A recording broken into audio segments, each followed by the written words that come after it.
CAA এর বিরুদ্ধে মানুষের মনে আক্রোশ দেখা দিয়েছে। এদিকে সিএএ এর বিধি বলবৎ হওয়ার পর সুপ্রিম কোর্টে 3টি মামলা হয়েছে। এদিকে সিএএ নিয়ে দেশের বিরোধী রাজনৈতিক দলগুলো মাঠে নেমে পড়েছে। এই আইনের বিরুদ্ধে বৃহস্পতিবার সারা দেশের সঙ্গে উদয়পুর মহকুমার সিপিআইএম এর পক্ষ থেকে উদয়পুর রাজারবাগ মোটর স্ট্যান্ডে সিএএ এর হয় এবং বিক্ষোভ কর্মসূচি। সেখানে বক্তব্য রাখতে গিয়ে সিপিআইএম এর এমএলএর রাজ্য সম্পাদক পার্থ কর্মকার বলে 2024 লোকসভা নির্বাচনের নিখণ্ড ঘোষণা হওয়ার পূর্ব মুহূর্তে বেশ কয়েকটি রাজনৈতিক বড় ঘটনা সামনে এসেছে। 11 মার্চ 2024 দক্ষিণ দেশের নির্বাচনী বন্ডে তথ্যাবলী প্রকাশ করার সময়সীমা বৃদ্ধি করার জন্য এসবিআই এর আবেদন প্রসঙ্গে সুপ্রিম কোর্টের আদেশের অপেক্ষায় ছিল। তখন মোদী সরকার 51 মাস আগে 2019-এর 11 ডিসেম্বর গৃহীত নাগরিকত্ব সংশোধন আইন সিএএ এর নিয়মাবলী দেশ জুড়ে জারি করে। বিজেপি আবার জনগণকে ভুল পথে পরিচালিত করছে বলে বক্তব্য তুলে ধরেন সিপিআইএম এর রাজ্য সম্পাদক পার্থ কর্মকার।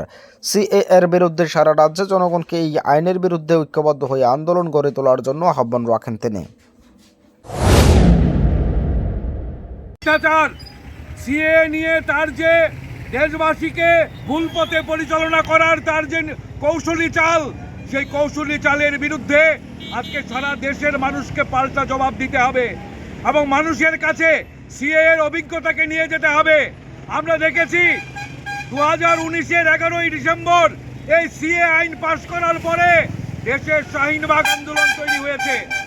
দিল্লির জামিয়া মিলিয়া বিশ্ববিদ্যালয়ের ছাত্রছাত্রীরা এবং মুসলিম মহিলারা ঐতিহাসিক শাহিনবাগ আন্দোলন সমান নাগরিকত্বের দাবিতে তারা তৈরি করেছে।